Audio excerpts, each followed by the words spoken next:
مطالعہ کرتے ہیں تو تفسیر میں اس آیت کریمہ کا مفہوم یہ ہے کہ یعنی جس انسان کا ایمان پختہ ہو، جس ایمان کا عقیدہ پختہ ہو، جس ایمان کا جو ہے کلچر پختہ ہو، جس ایمان کی عبادت مکمل ہو، جس ایمان کا جو ہے اعمال بہتر ہو، جس انسان جو ایسا انسان نماز پڑھ کر کے روزہ رکھ کر کے اللہ اور اس کے رسول کی اطاعت و فرمانبرداری کر کے گناہ کبیرہ و صغیرہ سے اپنے آپ کو بچا لے تو وہی انسان کامیاب ہے میرے دوستو بزرگوں۔ لیکن دنیا میں ماحول کامیاب ہوتا ہے جو زیادہ 50,000 روپیہ ہر ماہ میں ہر مہینے میں کماتا ہے اور اچھا کھاتا ہے، ٹائلس ماربل کا گھر ہے اور اچھی بائک یعنی یہ پلسر بائک خرید لیتا ہے، اپاچی خرید لیا، فورچونر خرید لیا، تو مجھے یہ دنیاوی اعتبار سے کامیاب ہے۔ لیکن جو انسان یہ چاہتا ہے کہ میں اللہ کے نزدیک جو ہے مخلص بندہ بن جاؤں، جو انسان یہ چاہتا ہے کہ اللہ اور اس کے رسول کا اطاعت و فرمانبردار بندہ بن جاؤں، جو یہ انسان چاہتا ہے کہ اللہ اور اس کے رسول کے مقبول اور پسندیدہ بندہ بن جاؤ، تو ان پر ضروری ہے کہ ایمان اور عقیدہ پختہ کے ساتھ ساتھ اعمال بھی بہتر ہو، نماز بھی ہو، روزہ بھی ہو، قرآن کی تلاوت بھی کرے، درود بھی پڑھے۔ میرے دوستوں بزرگوں، آؤ اللہ جیہن کو قریب کرے، وقت کا دامن گیر ہے اور جو خطیب نوجوان بھی باقی ہے۔ میرے دوستوں بزرگوں، یہ اتنا تو سمجھ آ گیا نا کہ ہم اور آپ کو دنیا میں کیا کرنا چاہیے؟ اچھا کام کرنا چاہیے، یعنی نماز پڑھنا چاہیے، مسجد میں جانا چاہیے۔ اب میں آپ کو بتا دوں کہ اللہ تعالیٰ نے ایک روح اور جسم دو چیز کو پیدا کیا۔ جس طریقے سے انسان روح کے لیے جسم کے لیے صبح سے لے کر شام تک مزدوری کرتا ہے، اگر بھوک لگ جائے تو کھانا کھا لیتا ہے، پیاس لگ جائے تو پانی پی لیتا ہے، اسی طریقے سے چائے کی عادت ہے چائے پی لیتا ہے، گٹکے کی عادت ہے گٹکا کھا لیتا ہے، یعنی اسی لیے اگر اور اچھا کھانے کا دل کرتا ہے مچھلی منگا لیتا ہے، گوشت منگا لیتا ہے، چکن منگا لیتا ہے، اسی لیے کہ میرا جسم صحیح ہو، اسی لیے کہ میرے رگوں میں خون باقی رہے، اسی لیے کہ میرے جسم میں طاقت ہو۔ لیکن میرے نوجوانوں، میں آپ کو یہ شمیم القادری آپ کو یہ پیغام دے رہا ہے اور بس عبرت دے رہا ہے کہ جس طریقے سے آپ کو بھوک لگتی ہے کھانا کھا لیتے ہیں، جس طریقے سے پیاس لگتی ہے آپ پانی پی لیتے ہیں، جس طریقے سے چائے کی عادت ہے آپ چائے پی لیتے ہیں، جس طریقے سے اچھا کھانے اور غذا کی آپ کو جو ہے خواہش ہوتی ہے تو مٹن منگا لیتے ہیں، چکن منگا لیتے ہیں، اسی طریقے سے اللہ تعالیٰ جو انسان یہ چاہتا ہے کہ میری بات اچھی ہو، جو انسان یہ چاہتا ہے کہ میری بات ایمان کے حالت میں ہو، جو یہ چاہتا ہے کہ میری بات باقرارت میں ہو، جو یہ چاہتا ہے کہ میری بات سعادت کے ساتھ اور سکون کے ساتھ ہو، تو انہیں چاہیے کہ جس طریقے سے آپ جسم کے لیے مرتے ہیں اسی طریقے سے روح کی غذا، روح کا خوراک بھی آپ کو جمع کرنا ہے، روح کو بھی حاصل ہو جانا ہے۔ روح کا خوراک ہے اللہ اور اس کے رسول اللہ کا ذکر ہے، اللہ اور اس کے رسول کی اطاعت و فرمانبرداری ہے، یعنی روح کو اگر آپ تر و تازگی پہنچانا چاہتے ہیں کبھی آپ کو مسجد جانا ہوگا، کبھی قرآن کی تلاوت کرنی ہوگی، نماز کی پابندی کرنا ہوگا، اسی طریقے سے روزے رکھنے ہوں گے، اسی طریقے سے ہر مالدار پر زکوٰۃ فرض ہے تو زکوٰۃ ادا کرنا ہوگا، اسی طریقے سے ہر مالدار پر حج فرض ہے حج ادا کرنا ہوگا۔ جب آپ یہ کام کر لیں گے اللہ اور اس کے رسول اللہ کا آپ ذکر جمیل کے ساتھ کر لیں گے، جب آپ کی روح میں طاقت پہنچے گی، جب آپ کی روح آپ سے خوش ہو جائے گی، تب پھر آپ کی جو موت ہوگی تو آپ کو احساس سبحان اللہ سبحان کیا ہے، تب پھر کیا ہے احساس نہیں ہوگا۔ لیکن حضرات یہ خطیب صاحب اور امام صاحب، لیکن ہمارا ماحول یہ ہو گیا، کیا ماحول بن گیا کہ ہم اور آپ نام کے مسلمان ہی رہ گئے۔ میرے دوستو خدا میری بات اگر کڑوی لگے خراب لگے تو اللہ کی واسطے معاف کیجیے گا، چونکہ حدیث پاک ہے الحق مرون، یعنی سچ بات اور جائز بات کہیں گے تو کڑوی لگتی ہے، کھٹی لگتی ہے۔ میرے دوستوں بزرگوں، تو میں یہ عرض کر رہا تھا، کیا عرض کر رہا تھا کہ آج ہمارا کلچر اٹھنا بیٹھنا نہیں لگ رہا ہے کہ ہم نبی کے دیوانے ہیں۔ آج ہمارا کلچر یہ ہے، آج ہمارا اٹھنا بیٹھنا نہیں ہے۔ کچھ سال پہلے اور کچھ سال پہلے کا ماحول تھا کہ اگر درود شریف پڑھنے کے لیے کہا جائے تو لگتا تھا کہ نبی کے دیوانے درود پڑھ لگے ہیں۔ میرے دوستوں بزرگوں، لیکن آج ہم اور آپ نے انگریزی تہذیب کو اپنا لیے ہیں۔ ہم اور اس کی مین اور پوری وجہ یہ ہے کہ جب ہمارا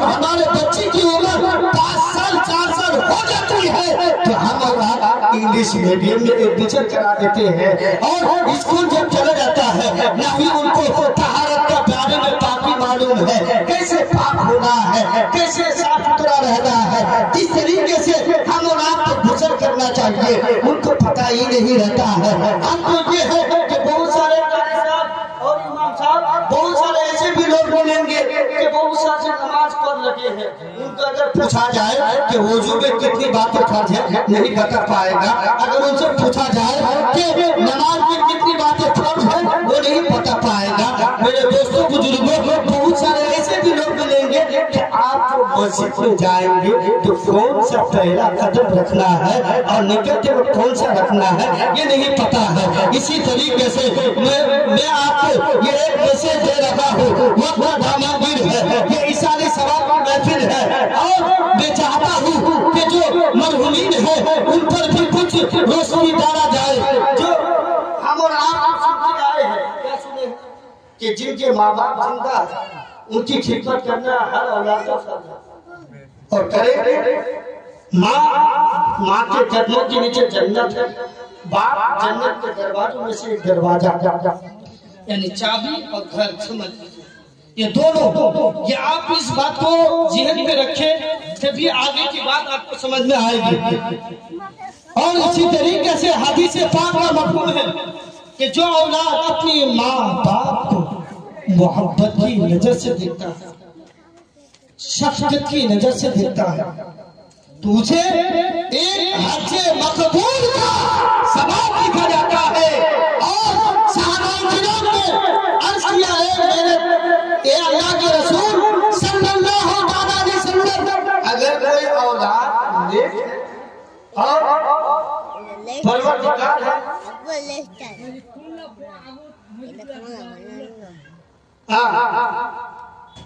تو یہ میں بات ادھوری رہ گئی تھی کہ پہلے مسجد میں جائے تو سیدھا پیر رکھا جائے، اور جب نکلے تو بایاں پیر رکھا جائے، اور اسی بیت الخلا جو باتھ روم میں ٹوائلٹ کرنے جاتے ہیں اس کا الٹا، پہلے کیا ہے الٹا پیر اور نکلتے وقت سیدھا پیر۔ میرے دوستوں بزرگوں، اور کچھ اگر نہیں جانتے ہیں دعا تو ہے، تو وہ دعا اگر یاد نہیں ہے کم از کم اتنا ضرور کہہ لے کہ السلام علیکم، کیا السلام علیکم کہے۔ میرے دوستوں بزرگوں، میں یہ عرض کر رہا تھا میرے پیارے مصطفیٰ صلی اللہ علیہ وآلہ وسلم کے بارگاہ میں ایک انصاری صحابی رسول نے آ کر سوال کیا اور پوچھا اے اللہ کا رسول، آپ ہمیں بتائیے کہ جن کے ماں باپ اس دنیا سے گزر گئے ہیں کوئی ایسا عمل بتائیے کہ اگر کیا جائے تو ان سے خدمت کرنے کے برابر ثواب ملے گا اور ان کے نیک سلوک کرنے کا ثواب لکھا جائے گا۔ تو اللہ کے پیارے نبی نے ارشاد فرمایا نعم اربعہ، یعنی 4 باتیں ہیں کہ اگر انسان کرے گا تو انہیں جو جس طریقے سے زندے کی حیات میں زندہ رہ کر کے ماں باپ کے ساتھ خدمت کرتا تھا، نیک سلوک کرتا تھا، ثواب ملے گا۔ اسی طرح مرنے کے بعد اگر 4 کام کرے تو ضرور اسے ثواب ملے گا۔ ان میں سے ایک یہ ہے کہ اگر ماں باپ انتقال کر جائے تو کفن دفن کے ساتھ جنازہ کی نماز ادا کر لے، اور اس کے بعد ماں باپ نے اگر کوئی وصیت کر کے گیا تھا اس وصیت کو پورا کرے، اور ماں باپ کے رشتے دار، ماں باپ کے خیش و اقارب، ماں باپ جن لوگوں کے ساتھ اچھا رشتے داری کرتے تھے ان ساتھ اچھا رشتہ داری نبھائے۔ اسی طریقے سے میرے دوستوں بزرگوں، اور میں آپ کو بتا دوں کہ جو اولاد اپنے ماں باپ مرحوم ماں باپ کے لیے دعا نہیں کرتا ہے، مثال ثواب نہیں کرتا ہے، قرآن پاک کی تلاوت کر کے ان کے لیے بخشش اور نجات کی دعا نہیں کرتا ہے، تو حدیث پاک ہے اذا فلق العبد دعا انه ينقطع عنه الرزق، یعنی اگر کوئی اولاد ماں باپ کے لیے دعائیں مغفرت کرنا چھوڑ دیتا ہے، اللہ تعالیٰ اس کے رزق کو روکا دیتا ہے، اللہ تعالیٰ ان کی روزی کو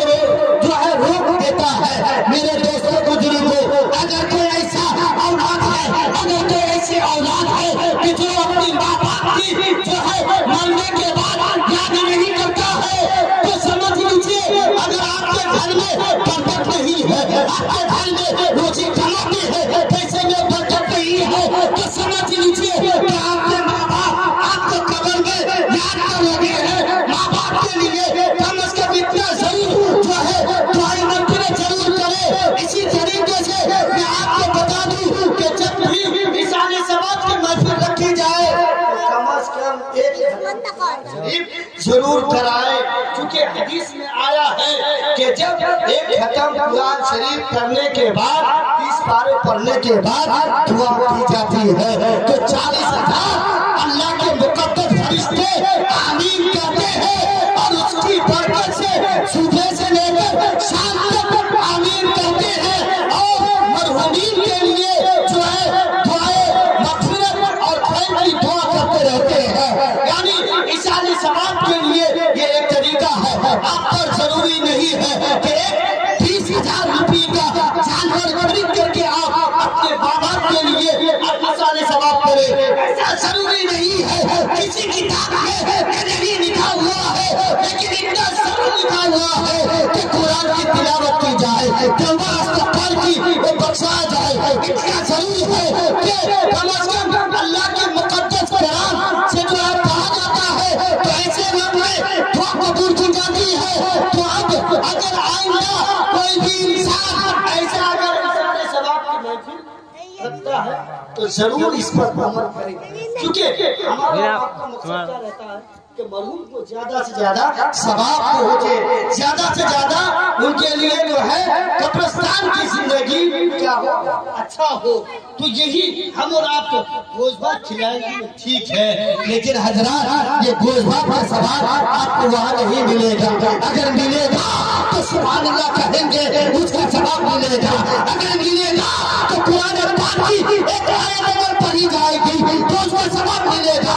اگر ثواب ملے گا تو اگر درود شریف پڑھیں گے تو اس کا ثواب ملے گا، علماء کرام کی تقاریر سنیں گے اور اس پر عمل کریں گے اس کا ثواب مجھے ضرور ملے گا۔ عزیزان گرامی وقار، وقت بالکل کم ہے، ایک اور میسج دے کر کے اپنی گفتگو سمیٹ رہا ہے۔ میرے دوستوں بزرگوں، اسی طریقے سے اگر جو انسان یہ چاہتا ہے کہ میرے مرنے کے بعد میری قبرستان کی زندگی اچھی ہو، میرے قبر کے اندر ایسی کی طرح ہو، میرے قبر کے اندر پنکھے کی طرح جو ہے جس طریقے سے پنکھا میں ٹھنڈا رہتا ہو اسی طرح ٹھنڈا رہو، جو یہ انسان چاہتا ہے کہ مرنے کے بعد قبر کے اندر جو ہے میں سکون میں رہوں، مجھے تکلیف نہ ہو، تو اس انسان پر ضروری ہے کہ قرآن پاک کی تلاوت کرے، نماز کی پابندی کرے، اللہ اور اس کے رسول کی اطاعت و فرمانبرداری کرے، گناہ صغیرہ و کبیرہ سے اپنے آپ کو بچائے، گھر والوں کو۔